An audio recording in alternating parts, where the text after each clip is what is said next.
कितनी बार तेरे को मना किया है ये सब ना करने के लिए। पापा वो मुझे बर्थडे पार्टी में जाना था। रुक, मैं मनाता हूँ तेरी बर्थडे पार्टी है। पापा नहीं, मम्मी नहीं। पार्टी तो देनी पड़ेगी भाई। हाँ यार, पार्टी तो देनी पड़ेगी। अच्छा सुनो सुनो, मैं क्या कह रहा हूँ, मेरी और मोहित की अलग अलग बर्थडे पार्टी करने से अच्छा है एक ग्रैंड बर्थडे पार्टी करते हैं। मोहित के टेरेस पे करते हैं। हाँ आ जाओ, कोई प्रॉब्लम नहीं है। अरे प्रॉब्लम तो है यार, ग्रैंड पार्टी होगी और दारू नहीं होगी। अरे यार किसने कहा दारू नहीं होगी? 18th बर्थडे है मेरा, 9 बजे टाइम पे पहुंच जाना। इतनी दारू पिलाऊंगा ना कि लुढ़कते हुए जाओगे तुम सब घर पे। ठीक है, चल 9 बजे मिलते हैं। चल यार, फिर मिलते हैं 9 बजे। हाँ आ जाना।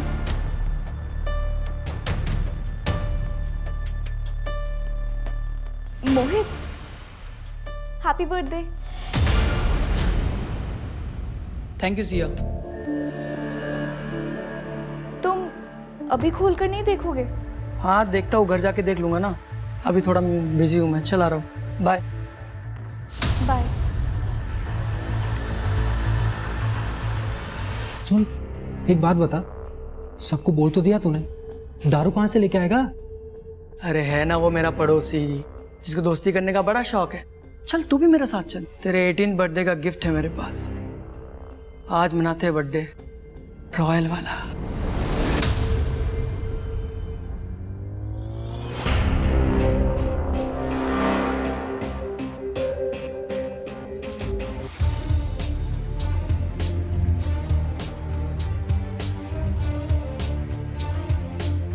रहने दो ना भाई, बाद में कर लेंगे साफ। नहीं बस हो गया। ये लो।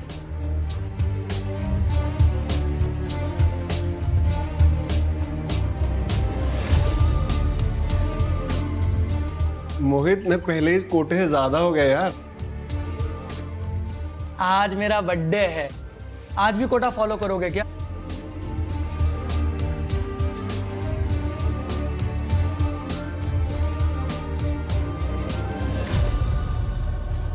टाइम हो गया। मोहित, अरे यू श्योर ये करना ही है? और नहीं तो आए बे। तुझे क्या कहा था? तेरे 18 बर्थडे का गिफ्ट है मेरे पास। हाँ। यही तो है। और इस साइको को कौन ढूंढेगा?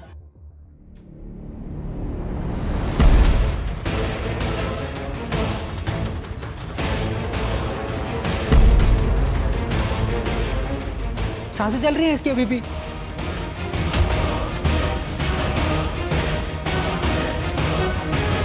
खून निकल रहा है रे। मैं काट के देखूं? हाँ काट। ना। बाप की गाड़ी लाया हूँ, उसी में डालकर लाश को ठिकाने लगा देते हैं, किसी को कुछ पता नहीं चलेगा। हाँ? Happy birthday to you, happy birthday to you, happy birthday dear Aman.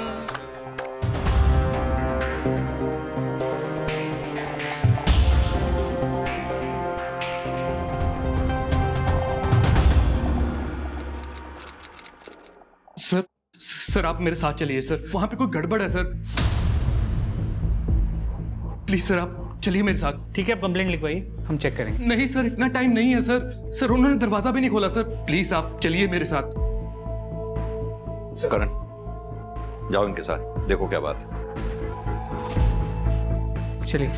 Thank you sir.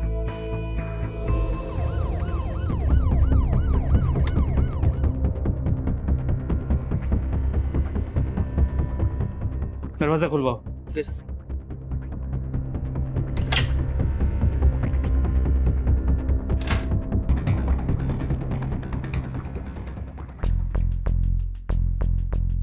माँ, माँ, माँ। सर माँ घर पे नहीं है सर। वो यहाँ अकेली रहती? जी सर। तुम कहाँ रहते हो? सर मैं जॉब के लिए जलंधर रहता हूँ अपनी बीवी के साथ। लेकिन सर हमने यहाँ पे माँ का ख्याल रखने के लिए केयर टेकर रखा हुआ है, बिट्टू है नाम उसका सर। तो ये बिट्टू कहाँ है? पता नहीं सर, कल से उसका भी फोन नहीं मिल रहा, इसलिए तो मैं भागा आया जलंधर से यहाँ पे। कहीं ऐसा तो नहीं कि तुम्हारी माँ किसी रिश्तेदार के घर गई हो? नहीं सर, माँ बिना बताए कहीं नहीं जाती। ठीक है, अपनी माँ का मोबाइल नंबर दो। सर माँ मोबाइल नहीं रखती थी, लैंडलाइन है सर घर पे। वो कहती थी कि मोबाइल पे उनको विश्वास नहीं है। ठीक है, उस कैटेगर बिट्टू का नंबर दे दो और तुम्हारी माँ का दिन का रूटीन बताओ, उन्हें ढूंढने में आसानी होगी।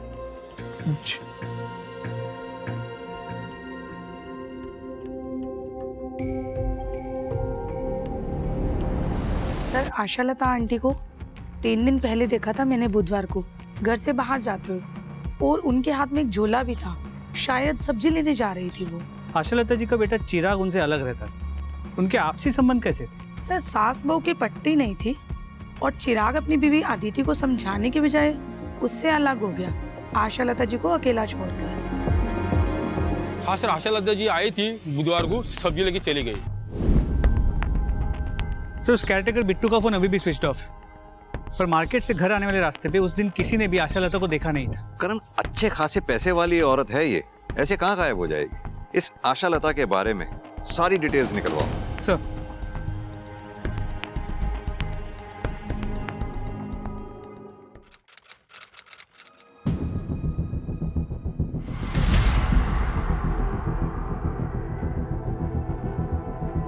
आरव, क्या हुआ? ठीक से बैठ, पापा आते ही होंगे।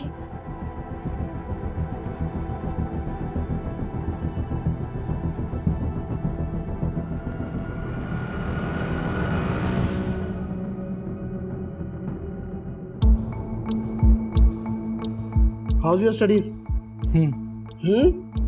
What is you? Answer properly, Araf. Fine, sir. My studies are fine. Good.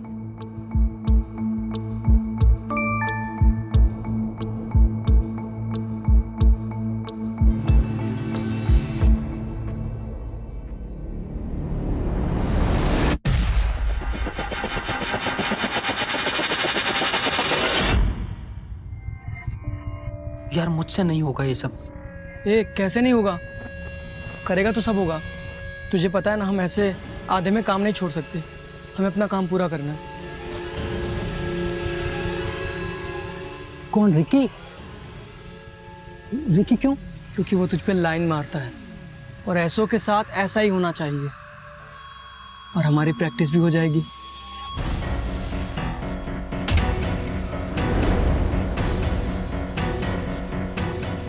क्या तू हमारी बातें सुन रही थी? नहीं मोहित, मैं तो बस तुमसे मिलने आई थी। किस लिए मिलने आई थी? पीछे ही पड़ गई है यार। चल आ रहा हूं। जी सिंह साहब, पुलिस हर जगह तो नहीं रह सकती ना क्राइम से पहले। जी सिंह साहब, मैं आपसे थोड़ी देर में बात करता हूं। जी जी, थैंक यू। हाँ कर। आशालता का कैरेक्टर बिट्टू 6 महीने पहले जेल में था, वो भी आशालता के ही कंप्लेंट पे। आशालता ने कंप्लेंट की थी कि उसने घर में चोरी की है। करण, ये बात कुछ अजीब नहीं है। आशालता ने जिस केयरटेकर बिट्टू के खिलाफ कंप्लेंट लिखवाई थी, वो बिट्टू वापस आशालता के घर में काम कर रहा था। जी सर, पर सर ये आशालता की बहू अदिति की फाइल है, शायद पड़ोसी इसी के बारे में बात कर रहे थे। सर, इंश्योरेंस पॉलिसी तो कराई है, कोई क्राइम थोड़ी ना कर दिया। हमने कब कहा ये क्राइम है? हमें आपकी सास आशालता के पड़ोसियों से पता लगा कि आपका और आपकी सास का इस पॉलिसी को लेकर झगड़ा हुआ था। कुछ बताएंगे आप?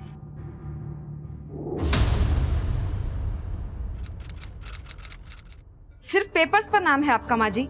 ये पॉलिसी मैंने अपने भाई सूरत से आपके बेटे चिराग और अपने बच्चे के फ्यूचर के लिए करवाई थी। तो फिर उनका नाम करवाती ना, मेरा नाम क्यों करवाया कि मैं जल्दी मर जाऊं और पैसा तुम लोगों को मिल जाए? माँ जी, किसी पर तो विश्वास कीजिए, आप अपने बेटे की बात कर रही हैं। मुझे उस पर पूरा भरोसा है, तुझ पे और तेरे भाई सूरज पे एक पैसे का भरोसा नहीं है। तू मेरे बेटे को मुझसे दूर ले जा सकती है तो मुझे मरवा भी सकती है। सर, मैं तो भला ही सोच रही थी, इसीलिए अपने भाई सूरज से पॉलिसी करवाई थी। मिस्टर चिराग, आप जरा मुझे ये बिट्टू का चक्कर समझाएंगे? सर एक्चुअली मेरी माँ का नेचर थोड़ा डिफिकल्ट है, हर कोई उसके साथ एडजस्ट नहीं कर पाता। इसीलिए तो सर हमने बिट्टू को वापस काम पे रखा था कि बिट्टू माँ के नेचर के बारे में भी जानता है और यहाँ पहले काम भी कर चुका है। लेकिन हाँ सर, चोरी के बाद हमने बिट्टू की अच्छी तरह से जांच पड़ताल की थी, सब ठीक था सर। चलो करण।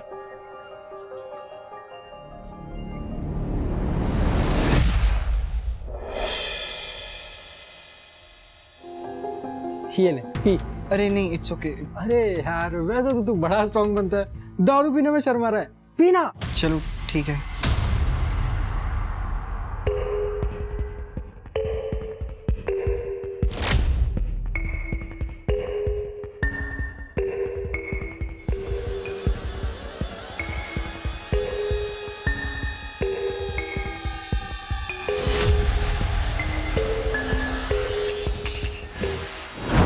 गया? चल लेटा। ये तुझसे प्यार करता था ना? हाँ, तू काट। मैं? हाँ।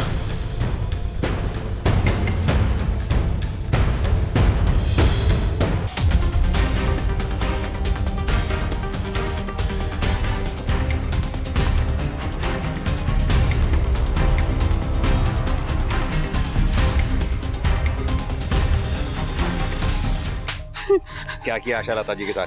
कहाँ है वो? साहब मैंने कुछ नहीं किया साहब। कुछ नहीं किया? कुछ नहीं किया तो छुपा हुआ क्यों था और हमें देख के भागा क्यों? साहब मैडम ने ना जेल भिजवाया था मुझे, और मैं उन्हीं के साथ रहता था, काम करता था, तो मुझे पता था कि उनके गायब होने के बाद आप मुझे ही सबसे पहले पकड़ोगे, जेल में बंद करोगे, इसलिए डर के छुप गया था सर मैं। तो क्यों गया था उनके पास काम करने? तो सब क्या करता, भूखा मरता गया, ना जेब में पैसे थे ना नौकरी थी, इसलिए मैं उनके पास वापस चला गया जब उन्होंने मुझे बुलाया। और वापस आकर मैडम को गायब कर दिया, बदला लिया उनसे? मैंने कुछ नहीं किया सर, सच बोल रहा हूँ, कसम से सर। करण थाने लेकर चलो उसे, वही बात करेंगे इससे। करण समझ में नहीं आ रहा कौन सच बोल रहा है कौन झूठ। मेरी गट फीलिंग कहती है इस आशा लता के साथ जो कुछ भी हुआ है वो घर और सब्जी मार्केट के रास्ते में हुआ है। करण एक काम करो, स्निफर डॉग को बुलाओ, अच्छे से चेक करते हैं, शायद कुछ हाथ लगे।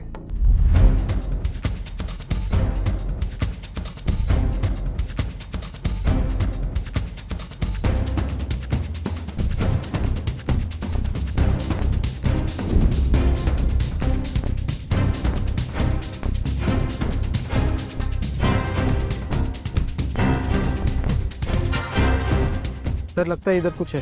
करण खुदाई करवाओ। सर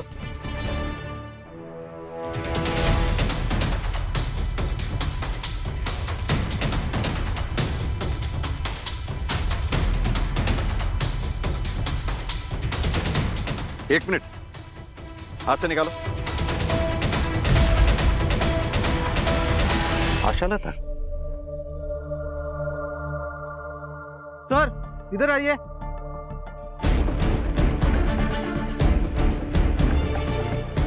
सर यहाँ पे कुछ है। इधर आओ।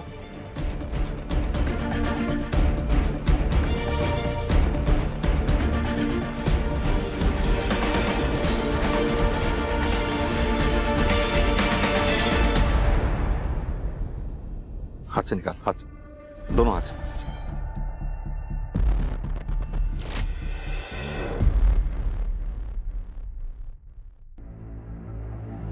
और एक बॉडी।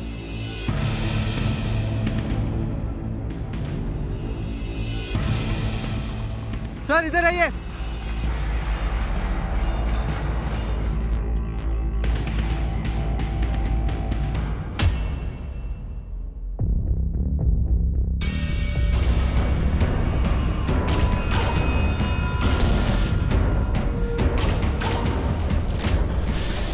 करण तीन डेड बॉडीज एक ही एरिया में, आखिर किसी ने तो कुछ देखा होगा। और तीनों बॉडीज को पोस्टमार्टम के लिए भेजो। और हाँ, चिराग को बुला लो आशा लता जी को आइडेंटिफाई करने के। जी सर।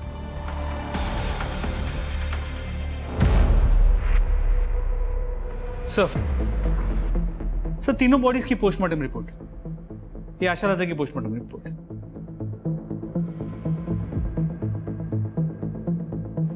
करण ये आशा लता की डेड बॉडी जहां हमें मिली थी वहां काफी खून पड़ा हुआ था, जैसे आशा लता की हत्या वहीं की गई हो। Murder weapon? सर हो सकता है किसी पत्थर से मारा हो, अब तक कुछ मिला नहीं है सर, हम ढूंढ रहे हैं। सर ये इस लड़की की पोस्टमार्टम रिपोर्ट है, उम्र करीब 17 साल के आसपास की है। इसकी मौत का कारण एक्सेसिव ब्लड लॉस है, इसकी बॉडी पे मल्टीपल कट मार्क्स हैं, जैसे किसी ट्रेन आदमी ने किए हो, इतने परफेक्ट। और सर इस आदमी की उम्र 35 से 40 के बीच की है। इसे उस जगह पे गाड़े हुए करीब 3 महीने हो चुके हैं। और इसकी मौत का कारण भी एक्सेसिव ब्लड लॉस। करण, इन दोनों लड़कों के मर्डर की मॉडस ऑपरेंडी सेम है। वहीं आशा लता की जिस तरह से हत्या की गई है उसे देखकर लगता है कि किसी नौसिखिए का काम है। तो क्या इन दोनों का हत्यारा और आशा लता का हत्यारा अलग अलग है? सर ये भी तो हो सकता है कि किलर ने जानबूझ के आशा लता को अलग तरीके से मारा है ताकि वो हमें गुमराह कर सके। अगर ऐसा है तो ये क्रिमिनल बहुत शातिर है। आरव, आज उस साइको गोविंद के घर के बाहर मैंने लोग देखे, उसके बारे में बातें कर रहे थे। तुझे पता है इतनी सी भनक पड़ी ना पुलिस को, हम दोनों जेल में होंगे। 3 महीने हो गए, किसी को कुछ पता नहीं चला, और अब अपने आप पता चल जाएगा। गोविंद के साथ हमें कभी किसी ने देखा है? नहीं ना? ठीक है, हमें गोविंद के साथ किसी ने नहीं देखा, लेकिन रिकी, उसके घर वाले नहीं ढूंढ रहे होंगे उसे? हाँ तो ढूंढने देना। सबको पता है जब से वो तुझे लाइक करता था हमारा और उसका कोई लेना देना नहीं था। आरव, अरे हट ना यार। ए रुकना, क्यों टेंशन ले रहा है तू? मैंने अपने टारगेट इतने सोच समझ कर चुने हैं कि कोई हमें उनसे कनेक्ट नहीं कर पाएगा। और तू भूल मत, मुझसे ज़्यादा स्मार्ट यहाँ कोई नहीं। नेक्स्ट टारगेट बताओ, किसे बनाना है? चूहा, चूहा, चूहा, पापा चूहा है उधर। चल मेरे साथ। नहीं पापा, नहीं पापा। अब तुझे चूहों की आदत डालनी पड़ेगी, तभी बाहर निकालूंगा। पापा।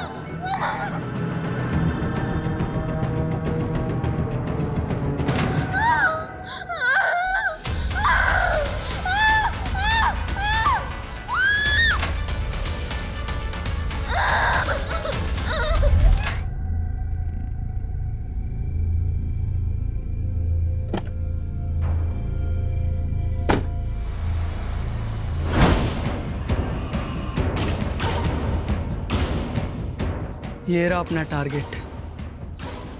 रूटीन तो पता ही है इसका, जैसे ही मौका मिलेगा खत्म कर देंगे इसको। नहीं सर, मैं नहीं जानता इन दोनों को, पर सर किसने किया ये? किसने मारा मेरी माँ को? सर आपने किलर को अब तक क्यों नहीं पकड़ा?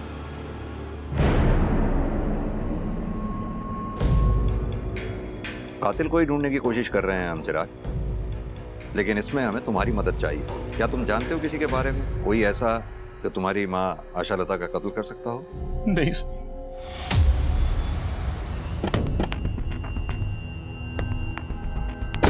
करण, मुझे तो ये फैमिली ही बड़ी अजीब लग रही है। ये चिराग, उसे अपनी माँ के मरने का उतना दुख नहीं है जितना इंटरेस्ट उसको उसके किलर के बारे में जानने का है। वो कॉल रिकॉर्ड्स और सेल लोकेशन की रिपोर्ट मंगवाई थी, उसका क्या हुआ? सर वो मल्टीपल केसेस होने की वजह से थोड़ा डिले हो रहा है। सर, जिस लड़के की डेड बॉडी की फोटो हमने सर्कुलेट करवाई थी, उसे देखकर इनका कहना है कि ये उसके माता पिता हैं। सर प्लीज, मैंने अपने बेटे को देखना है, मुझे मेरे बेटे के पास ले चलिए सर। करण, आइए।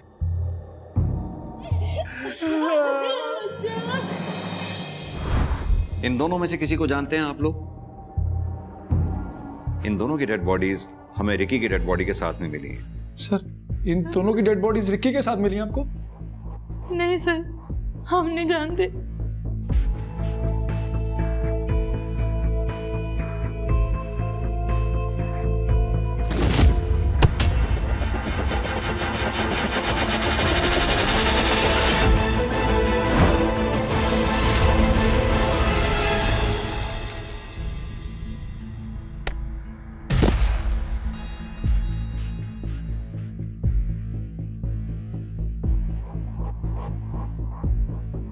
अरे वादी, तेरी टांगे तो कानून के हाथों से भी लंबी है, जिसे देखो उसे गिरा देती है।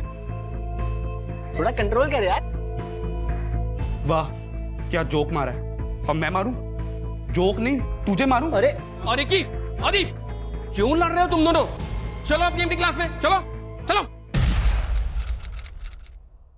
सर दीप तो स्कूल में सबको परेशान करता था और रिकी के तो पीछे ही पड़ गया था। आप कॉलेज में किसी से भी पूछ लो, उसके बारे में सब यही कहेंगे। रिकी के पीछे मैं क्यों पढ़ूंगा सर? वो तो खुद लड़कों के पीछे पड़ता था। मतलब? लड़कों को पसंद करता था। लेकिन अब सर रिकी के बारे में आरव से पूछिए, वो मोहित का बेस्ट फ्रेंड है। रिकी आरव को भी लाइक करता था। सर ऐसा कुछ भी नहीं था, वो दीप खुद फंस गया है तो अब मुझे भी फंसा रहा है।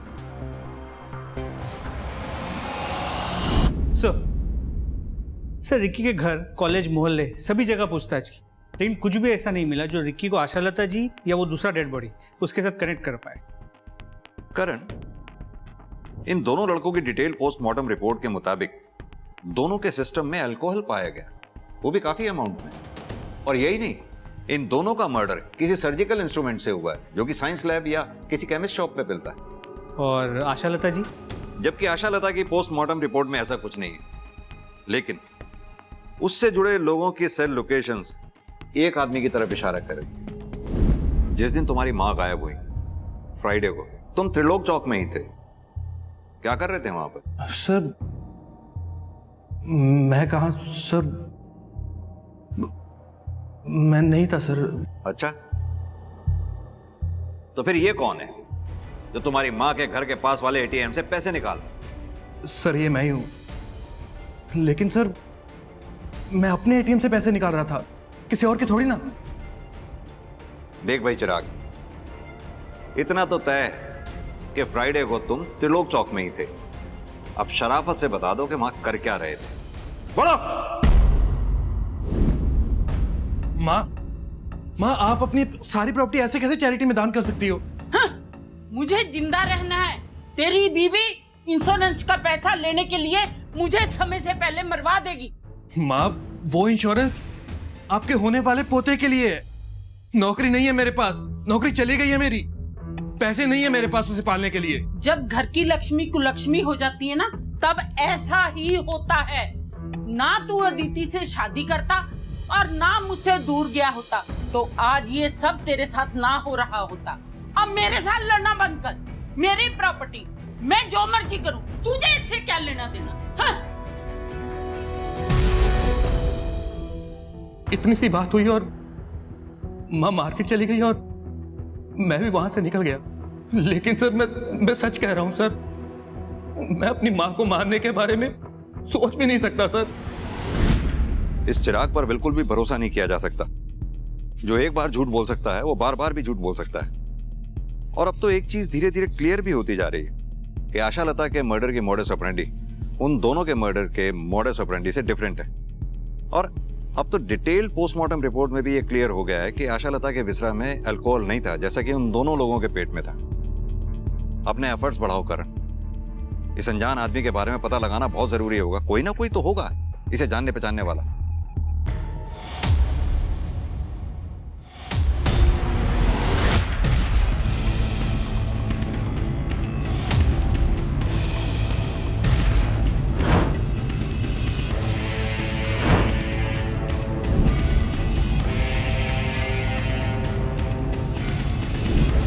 ये साइको अपना गोविंद ही है ना, देख। अरे हाँ, ये तो वही है। सर गोविंद मालिक नाम है इसका, और ये तो हमारे साथ ही काम करता था। आपके ऑफिस का कोई भी एम्प्लॉय पिछले 3 महीने से ऑफिस नहीं आ रहा है और आपके ऑफिस में से किसी ने भी ये जानने की कोशिश नहीं की कि क्यों नहीं आ रहा है वो? सर इसकी किसी के साथ दोस्ती ही नहीं थी जो कोई इसके बारे में सोचता। इसका एड्रेस पता होगा आप लोगों को? जी सर, एड्रेस है इसका house number 21 Shastri Nagar. Sir इस गोविंद के घर का एड्रेस शहर के बिल्कुल दूसरे हिस्से में।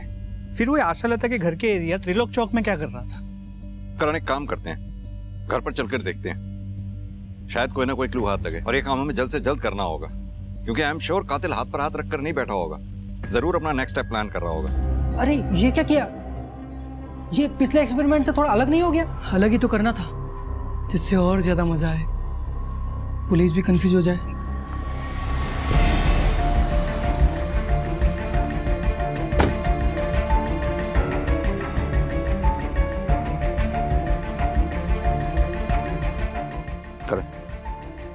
दरवाजा खुलवाने का बंदोबस्त करवाओ। सर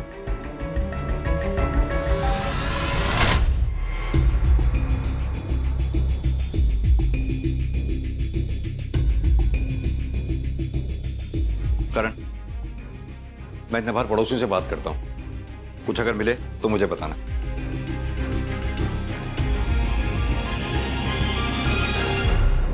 तीन महीने से आपका पड़ोसी घर में गायब है, आप लोगों को पड़ी ही नहीं। सर किसी से मतलब ही नहीं रखता था गोविंद, तो हमें भी उसकी क्या पड़ी थी। लेकिन उसके परिवार वालों को तो पड़ी होगी। कहाँ हैं उसके परिवार वाले? सर हमने तो ये सुना था कि उसके बीवी बच्चे मर चुके हैं और उसी ने मारा था उन सबको। करण, इस सुनी सुनाई बात के बारे में पता करो क्या हुआ था। सर गोविंद की बीवी और बच्चे की मौत एक सस्पिशियस कार एक्सीडेंट में हुई थी। गाड़ी गोविंद खुद चला रहा था, मगर उसे एक खरोच तक नहीं आई। उसके बाद गोविंद को ओसीडी डिटेक्ट हुआ, जिसके बाद वो अकेला रहता है, ना कोई दोस्त है ना कोई दुश्मन। और कातिल ये बात अच्छी तरह से जानता था कि गोविंद को ढूंढने वाला कोई भी नहीं है, इसीलिए उसने आशालता और रिकी के घर से 10 किलोमीटर दूर रहने वाले गोविंद को अपना निशाना बनाया कातिल ने। करण, यहां मुझे एक पैटर्न नजर आ रहा है, जैसे कि कातिल मेंटली डिस्टर्ब लोगों को ढूंढ ढूंढ कर अपना निशाना बना रहा है, क्योंकि गोविंद मेंटली डिस्टर्ब था अपने बीवी बच्चे को खोने के बाद, वहीं रिकी मेंटली डिस्टर्ब था अपने पेरेंट्स की वजह से। कहीं ऐसा तो नहीं कातिल अनस्टेबल लोगों को ढूंढ ढूंढ कर अपना टारगेट बना रहा हो? सब ऐसे देखा जाए तो आशालता भी डिस्टर्ब थी अपने बेटे और बहू की वजह से। सर ये भी हो सकता है कि हम सोच रहे हैं कि दो अलग कातिल हैं, मगर तीनों के कातिल कोई एक ही हो। Excuse me. हेलो सर, एक और डेड बॉडी मिली है।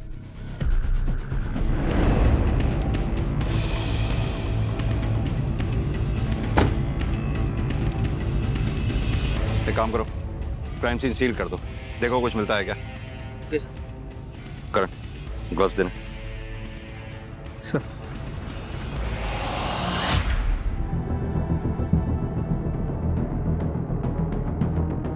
सर कितनी बेरहमी से मारा है, बॉडी में ऐसा कुछ भी नहीं छोड़ा जिससे आइडेंटिफिकेशन हो सके। लगता है जैसे किसी भारी चीज से वार किया गया। सर जैसे आशालता को मारा गया था, लेकिन सर इस बार बॉडी को छुपाया नहीं गया। सर या फिर ये हो सकता है कि जल्दबाजी में वो अपना काम पूरी तरह से कर नहीं पाया हो। करण, अगर ये हमारा ही सीरियल किलर है तो जरूर इस आदमी में रिकी, गोविंद और आशालता से मिलती जुलती कोई बात रही होगी, तभी कातिल ने इसे अपना शिकार बनाया। लेकिन बिना इसकी पहचान के कैसे पता लगा पाएंगे? सर इधर आइए। हटो।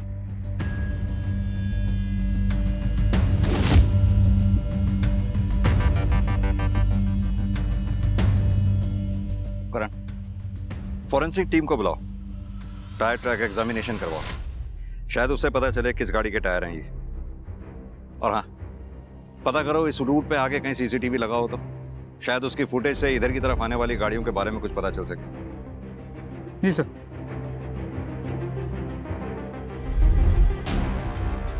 यार आरव, देखा तूने जो कच कच करके दिया ना उसको, खोपड़ी का फाउंटेन बन गया उसके। क्या खून निकल रहा था यार, मजा आ गया। मजा आया ना तुझे? आ गया ना मजा? अभी बस करते हैं ना यार, बहुत हो गया, मुझसे नहीं होता अभी। यार तू फिर शुरू हो गया, एक ही बात कितनी बार समझानी पड़ेगी तुझे। देख, अपना काम पूरा होने में सिर्फ एक स्टेप बाकी है, वो कर लेते हैं, फिर बंद कर देंगे बस। ठीक है, लेकिन मुझे थोड़ा टाइम चाहिए। ले ले टाइम।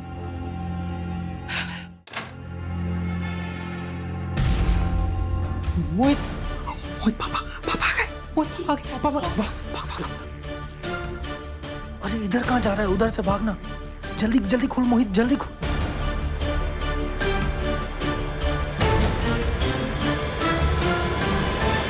आरव, तुम्हें पढ़ने के लिए बोला था, ये क्या तमाशा लगा रखा है तुमने? Do you want to become a failure in your life? No sir. तो पढ़ने के टाइम पे क्यों बुलाया तुमने इसको? एक्चुअली सर वो मैं। Shut up, I am talking to my son. तुम बीच में कौन होते हो बोलने वाले? Get out. अगला काम जल्दी करना पड़ेगा, तू सोच ले। उधर से नहीं, इधर से।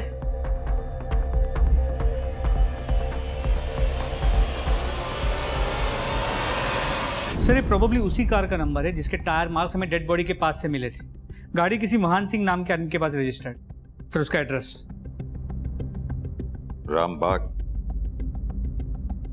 रामबाग तो जहां से हमें डेड बॉडी मिली थी वहां से 15 किलोमीटर दूर है ना, यानी कि सिमिलर पैटर्न।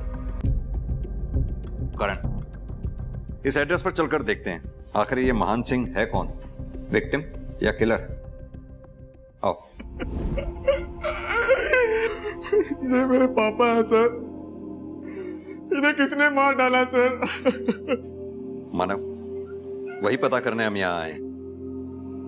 अब तुम ही हमारी मदद कर सकते हो ये बता के कि कौन कर सकता है तुम्हारे पापा के साथ ऐसे। मुझे नहीं पता सर, मुझे तो यकीन ही नहीं हो रहा कि पापा मर चुके हैं। और कौन रहता है तुम्हारे अलावा इस घर में? सर, मेरी माँ की डेथ मेरे बचपन में ही हो गई थी। एक छोटा भाई है सर, मगर उसे कोई फर्क नहीं पड़ता कि हम जिंदा हैं या मर गए। अगर उसे पता चला कि पापा मर चुके हैं तो वो खुशी ही होगा सर। वो खुश क्यों होगा?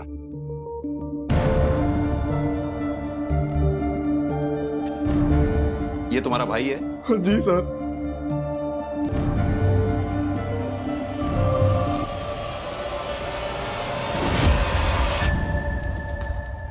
ये महान सिंह का बेटा मोहित और रिकी एक ही कॉलेज में पढ़ते हैं, यानी कि महान सिंह और रिकी के मर्डर में कोई तो कनेक्शन जरूर है। अब या तो मोहित इसका खुद जिम्मेदार है या फिर कॉलेज का कोई लड़का इन सबका जिम्मेदार। सर, मैंने इस मोहित से बात तो की थी, थोड़ा अजीब था। करण, बिना किसी सबूत के हम इसे इंटेरोगेट कर ही नहीं सकते। एक कॉलेज का लड़का इतने ब्रूटल मर्डर करेगा, इस बात का कोई भरोसा करेगा ही नहीं। एक काम करो, पता करो इसके पास मर्डर वेपन आया कहां से, और इसके लिए सबसे पहले इसके कॉलेज से स्टार्ट करो। ये किसके साथ उठता बैठता था, इसका रूटीन क्या था, इसका सारा कच्चा चिट्ठा निकालो। और जब तक तुम ये सब काम करते हो तब तक मैं इस मोहित से बात करता हूं। देखूं तो सही अपने बाप की मौत का रिएक्शन होता कैसा है इसके। सर,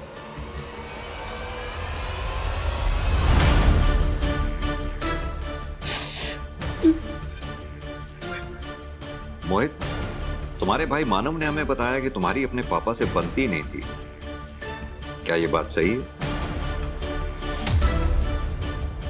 सर, वो पापा थे मेरे, कोई दोस्त नहीं थे जो हर बात पर बने। और वैसे भी हर बाप बेटे में थोड़ी बहुत अनबन होती है सर, हमारे बीच भी।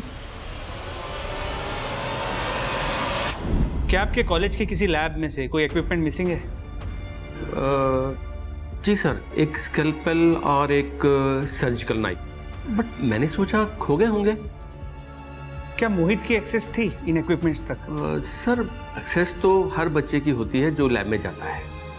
बाकी मोहित के बारे में आपको ज़्यादा सिया बता सकती है, मोहित की लैब पार्टनर। देखो सिया, मोहित के बारे में सब कुछ जानना हमारे लिए बहुत इंपॉर्टेंट है। अगर तुम हमसे कुछ भी छुपाओगी तो तुम मोहित का हेल्प करोगी और उसका रिजल्ट तुम्हारे लिए अच्छा नहीं होगा। तो बताओ। सब मोहित को लैब इक्विपमेंट्स का बहुत शौक था, बहुत फैसिनेशन था। मुझे लगा था वो साइंस का अच्छा स्टूडेंट है, शायद इसलिए इन सब चीज़ों का शौक रखता है। मगर फिर क्या? सब मैंने मोहित को रिकी के बारे में बोलते हुए सुना था। कौन रिकी? रिकी क्यों? क्योंकि वो तुझ पे लाइन मारता है और ऐसों के साथ ऐसा ही होना चाहिए, और हमारी प्रैक्टिस भी हो जाएगी। तुमने ये बात मोहित के मुंह से सुनी थी और ये सब पता होते हुए भी तुमने हमें आके ये बात बताई नहीं? सब मुझे नहीं लगा था मोहित ये सब कुछ करेगा। और दूसरी बात, सब मैं मोहित को बहुत पसंद करती हूँ। मैं बहुत कंफ्यूज हो गई थी और इसीलिए तुम। और कुछ पता है तुम्हें? सब मैंने मोहित का पीछा किया था उसके अड्डे तक। कौन सा अड्डा?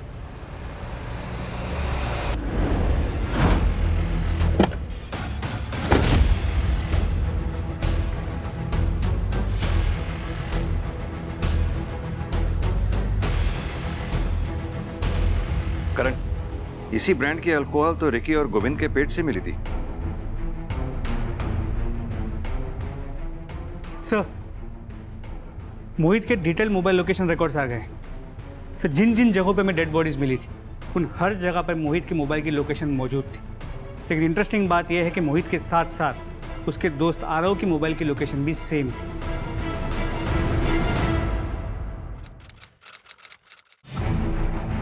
मेरा बेटा होकर भी ये लड़की बनने का शौक चढ़ा है तुझे? पापा मम्मा की याद आ रही थी। अबे साले, मम्मा की याद आ रही है तो मम्मा के पास क्यों नहीं चला जाता? मेरी नाक क्यों कटवाने पे तुला है? लोगों को पता चलेगा तो मेरी क्या इज्जत रह जाएगी? दोनों का खेल अब खत्म हुआ। अब सीधी तरह से ये बताओ कि ये खूंखार खेल खेल क्यों रहे थे? सर हम तो पढ़ने लिखने वाले बच्चे हैं, आप ये कौन से खेल की बात कर रहे हैं? हमें कोई आइडिया नहीं है। आरव, तुम हमें सच सच बताओ। तुम अगर सच सच बताओगे तो मैं शायद तुम्हारी मदद कर पाऊंगा। मुझे मालूम है तुमने जो कुछ भी किया मोहित के कहने पर किया, तुम्हारी कोई गलती नहीं थी। तो फिर क्यों मोहित की गलती की सजा तुम भुगतना चाहते हो? आरव ये झूठ बोल रहे हैं, कोई हेल्प नहीं करेंगे तेरी। मैं कोई झूठ नहीं बोल रहा हूं आरव, अगर सच सच बताओगे मैं तुम्हारी मदद करूंगा। सर मैं आपको सब सच सच बताता हूँ सर। अबे ये क्या बताएगा? मैं बताता हूँ। हाँ, मैंने मारा अपने बाप को। अब ये बताओ क्यों? क्योंकि इसका बाप और मेरा बाप हमें कभी एक नहीं होने देते। अगर हम दोनों को एक होना है तो तुझे तेरे बाप को और मुझे मेरे बाप को मारना होगा। तुम्हारे लिए तो मैं कुछ भी कर सकता हूँ, बोलो कब करना है। इसलिए तुमने अपने पिता को मारा, और अगर वक्त रहते हम तुम्हें नहीं पकड़ते तो तुम आरव के पिता को भी सो कॉल्ड इस प्यार की वजह से मार डालते। मेरा बस चलता ना सर तो मैं मेरे बाप को कभी का मार चुका होता। उसको मारने के लिए मुझे वजह की जरूरत नहीं थी। अपने पिता से इतनी नफरत की कोई खास वजह?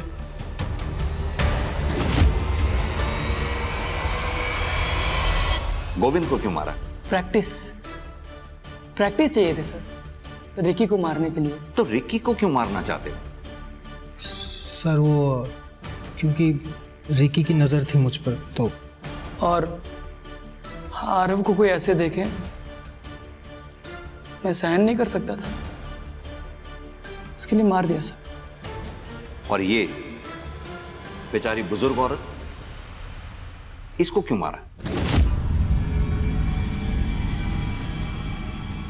सर हमने किसी औरत को नहीं मारा, जितनों को भी मारा सब बता दिया आपको। तो तुमने आशा लता जी को नहीं मारा? बोला ना सर, नहीं मारा। हम आर्ट ऑफ किलिंग में इतने परफेक्ट हो गए थे, फिर क्यों मारते इस औरत को बेकार में?